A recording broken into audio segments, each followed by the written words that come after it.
শয়তান চেষ্টা করবে একজন হাফেজ হতে হতে তাকে সরিয়ে দেওয়া, কারণ জানে একটা আলেম হওয়া মানে সারা পৃথিবীর মানুষকে তারা হেদায়েত করবে, সুন্দর দাওয়াত দেবে, ভালো রাস্তা দেখাবে। রাসূলুল্লাহ বলছে যদি আমি এই আলেমের দিন যদি পৃথিবীতে না থাকতো, মানুষ চতুষ্পদ প্রাণীর থেকেও নিকৃষ্ট হয়ে যেত।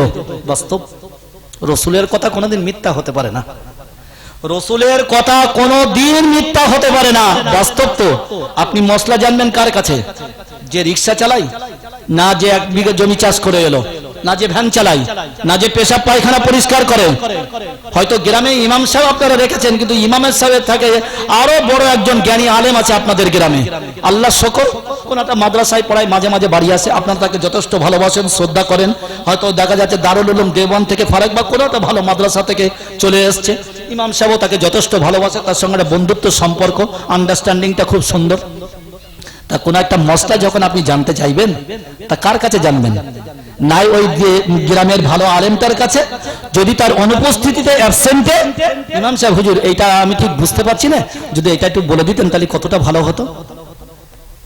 বন্ধুবর্গ, ওই জন্যই একটা তলেবুল ইলম, মাদ্রাসার ছাত্র, আল্লাহ যে তার কতটা মর্যাদা দিয়েছে, কতটা দিক দিয়েছে, আমরা কল্পনাও করতে পারবো না, কল্পনা করতে পারবো না।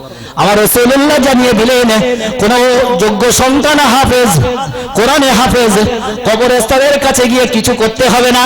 যদি ওই বাচ্চাটা কেবলমাত্র 3 বার সূরা ফাতিহা আর 3 বার সূরা ইখলাস যদি পাঠ করে বলে, রব্বুল আলামিন আল্লাহ, আমার বয়স এমন কিছু হয়নি, আমাকে এতিম করে আমার আব্বা এক অন্য জগতে পাড়ি দিয়েছে, যে জগৎ থেকে পৃথিবীর কোন মনীষী, বুদ্ধিজীবী, সাহিত্যিক, পণ্ডিত, আলেমে দ্বীন কেউ ফিরে আসেনি, আমার আব্বাও কোনদিন ফিরে আসবে না।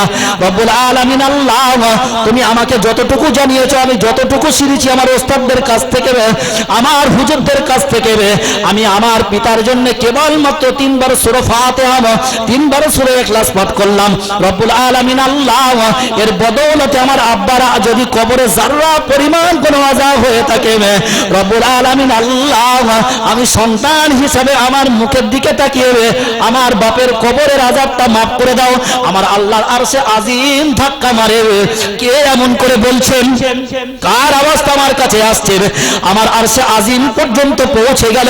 ওই বাচ্চাটা চোখের পানি ছেড়ে দিয়ে শুধু এতটুকু বলল, আল্লাহ, আমি এমন কিছু জানি না, শুধু সূরা ফাতিহা 3 বার তেলাওয়াত করলাম, সূরা ইখলাস 3 বার তেলাওয়াত করলাম। রব্বুল আলামিন আল্লাহ তার তো দয়ার সাগর, আর থাকতে পারলেন না, বলল, হে আমার উম্মত, তুমি চলে যাও, ওই তোমার ওই 3 বার সূরা ফাতিহা আর 3 বার সূরা ইখলাসের বদৌলতে আমি তোমার আব্বার तमाम জীবনের গুনাহ মাফ করে দিলাম। জোরে বলেন, ভাবেন দিন, একবার চিন্তা করেন দিন, এই ছোট ছোট কথাগুলো অনুভূতি দিয়ে ভাবেন। আমি চলে যাব, অপর সময় মেহমান, আপনারা আপনাদের গন্তব্যস্থলে চলে যাবেন, আমি আমার গন্তব্যস্থলে চলে যাব। আমি যদি আপনাদের কিছু না দিতে পারি, তাহলে আমার এই আশাটাই হবে ব্যর্থ, তাছাড়া কিছু না, গাড়ি চাপা হবে। আবার গিয়ে ধরেন আমি ফজরের নামাজ পড়তে হবে। আমার মুয়াজ্জিন সাহেব নাই, একজনকে দায়িত্ব দিয়ে আসছি যে বাবু তুই মাগরিব এশাটা পড়িয়ে দে, তারপরে আমি আবার চলে আসবো ইনশাআল্লাহ। তো দায়িত্ব বড় জিনিস, সেই সাথে সাথে একটা মুসল্লিদের সঙ্গে ইমাম, আলেমে দ্বীন, গ্রামবাসী সকলের সুন্দর একটা আচরণ হবে, সব সময় শ্রদ্ধা করেন, সম্মান দেন। জানেন, বড় বড় দারুল উলুম দেওবন্দ, যারা দাওরা হাদিস, যারা মিশকাত এবং যারা বুখারী শরীফ পড়ায়, আপনি দেখলে অবাক হয়ে যাবেন।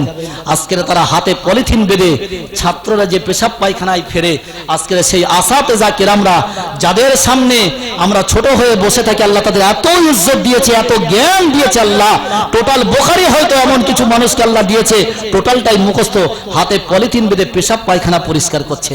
জানেন, ভাবতে হবে তাদেরকে কিভাবে তারা মানুষ হয়েছে। ধরে নেন বিরাট বড় একটা বাজার, একটা সময় আছে ফুলকপি, পাতাকপি, সিম, টমেটো, এগুলো কত মূল্য হয় জানেন?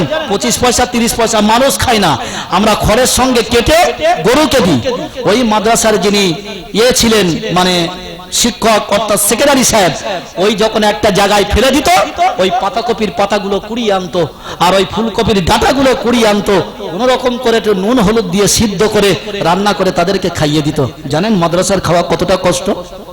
আমরা যখন হেফজ করেছি, দেখা যাচ্ছে 500 ছেলে 15 কিলো গোশ, আর আমাদের ওস্তাদের নিয়ম ছিল সবার শেষে তোমরা লাইনে দাঁড়াবে।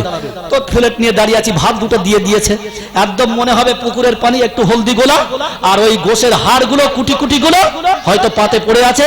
রাত 11টা, পৌষ মাসের ঠান্ডা, সব জমে গিয়েছে।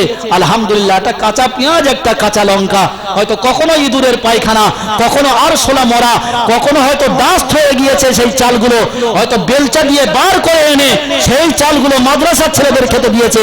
আর আজকে তার বিনিময়ে তারা একটা গার্রা গার্রা আলেম আল্লাহ এই জমিনের বুকে তাদেরকে রেখে দিয়েছে। জানেন, আমরা তাদেরকে ইজ্জত দিই না, সম্মান দিই না। ভাবতে পারছেন? বুঝতে হবে।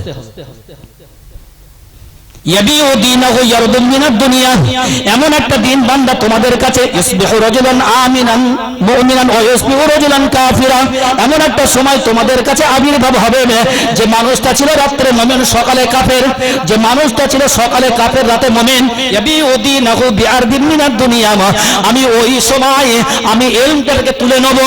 ইলম তুলে নেব মানে আমি এই সারা পৃথিবীর জমিনে আমি যত বড় বড় আলেম দ্বীন পাঠিয়েছি, আল্লাহ আমার অশেষ করুণা দিয়ে রহমতের দৃষ্টি দিয়ে এত বড় বড় আলেম তাদেরকে পাঠিয়েছি।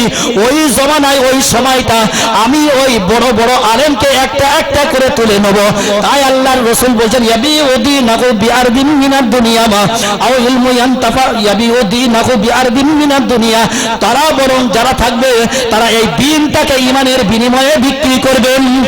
করছে না? একটা বক্তা বলে গেল আমার 20,000 টাকা, আপনি একটা হাফেজে কোরআনকে রেখেছেন তারাবিতে, কন্টাক্ট করলে যদি 20,000 টাকা না দাও আমি তারাবি পড়াবো না। মাইকের আওয়াজ কত দূর পর্যন্ত পৌঁছাচ্ছে আমি বলতে পারবো না। আমি আল্লাহকে সাক্ষী রেখে বলছি, আমার রাসূলুল্লাহ বলছে ওই রকম হাফেজের পিছনে তারাবি খতম কোনোদিন হবে না। ও তো কন্টাক্ট করে নিল, ইয়াবিউদিনাহু বিআরদিন মিনাদ দুনিয়া, ও তো দ্বীনকে বিক্রি করছে ইলমের বিনিময়ে। হ্যাঁ, আপনারা খুশি করে আমাকে যা দেবেন আলহামদুলিল্লাহ, বাস। কত বড় বড় আলেমে দিন জলসা করতে আসছে, 20,000, 30,000, 40,000, 50,000। ভাবেন দিন, একজন রিকশাওয়ালা কত কষ্ট করে 50টা টাকা দিয়েছে, একজন গাড়ি ঠেলা লোক কত কষ্ট করে 100টা টাকা দিয়েছে, আপনি কৃষকের কাজ করে আপনি দিয়েছেন 50 টাকা। হতে হতে সুন্দর একটা পরিবেশ হলো, একটা অ্যামাউন্ট তৈরি হলো, জমা হলো। তার বিনিময়ে আপনি থুতু দিয়ে ঘুরে 50,000 নিয়ে গেলেন। কি দিলেন শ্রোতাদের? একবারও ভাবলেন না? একবারও ভাবলেন না? বান্দা তুমি হুঁশিয়ার থেকে যাও, আমি কিয়ামতের ময়দানে আমি অবশ্যই তোমাকে জিজ্ঞাসা করব। সুম্মা লাতুসালুন্না ইয়াউমা ইযিন আনিন নাঈম, অবশ্যই প্রত্যেকটা বিষয়ে আল্লাহ আপনাকে জিজ্ঞাসা করবে। বান্দা সেদিন তৈরি হও, তুমি ইয়াবিউদিনাহু বিআরদিন মিনাদ দুনিয়া, তুমি দিনকে বিক্রি করেছিলে অর্থের বিনিময়ে নাকি? না, তুমি বিনা পরিশ্রমে বলেছিলে যাক আপনারা খুশি করে যা দেবেন দেবেন আলহামদুলিল্লাহ। অবশ্যই বান্দা আজকে তুমি মনে মনে করছো তুমি হয়তো বড় একজন খতিব, তুমি হয়তো বড় একজন বক্তা, অবশ্যই তুমি হতে পারো, এতে আমার কোনো যায় আসে না। তোমার প্রতি হিংসা আমার নেই, তোমার মধ্যে বিন্দু যারা পরিমাণ আমার কোনো আলোচিত কিছু হবে না। বরং সেদিনের কথা একটু ভাবো, যেদিন মাহশারের ময়দানে মুসিবতের দিনে আল্লাহর সামনাসামনি হবে, যখন আল্লাহ তোমাকে প্রশ্ন করবে তার কি জবাব তুমি সেদিন দেবে বান্দা? একবার তুমি হিসাব করলে না? একবারও ভাবলে না? ভাবতে হবে না? বন্ধুবর্গ, সময়টা বড় খারাপ। আজকের যে বর্তমান পরিবেশ পরিস্থিতির মধ্যে আমরা আছি, পেপার পত্রিকা যারা একটু লেখাপড়া জানেন আপনারা সব দেখছেন, এসআইআর, এটা হটা সেটা। যাই হোক, সব সময় ভাববেন আল্লাহ তো বলেছে যখন আমার নাফরমানি বেড়ে যাবে আমি অযোগ্য শাসক দিয়ে তোমাদেরকে শোষণ করব। এ তো আমার আপনার ভুল। ধরে নেন মাইকের আওয়াজ যারা শুনছেন বা আপনারা যারা এখানে বসে আছেন, আমি আপনাদের বলবো না, যখন হাইয়ালা সালাহ হলো আমরা কজন বা জামাতে নামাজ আদায় করেছি বলেন দিন? বরং তার থেকে রাস্তায় লোক বেশি, তার থেকে রাস্তায় লোক বেশি। একবারও ভাবলেন না?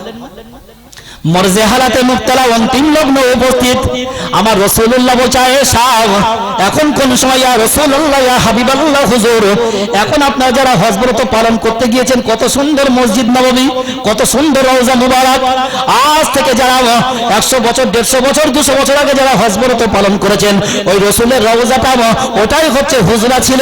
আয়েশা বলছে ইয়া রাসূলুল্লাহ ইয়া হাবিবাল্লাহ হুজুর, আমার পিতা আবু বকর ইমামতির জায়গায় দাঁড়িয়েছে, আপনার অগণিত সাহাবা সাহাবায়ে কেরাম রিদওয়ানুল্লাহি তাআলা আলাইহিম আজমাইন তারা পিছনে নামাজ পড়ছে।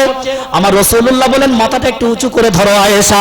আমার রাসূলুল্লাহ সুন্দর করে মসজিদ নববীর দৃশ্যটা একবার দেখলেন, দু চোখ ভরে পানি পড়ছে গড়িয়ে গড়িয়ে।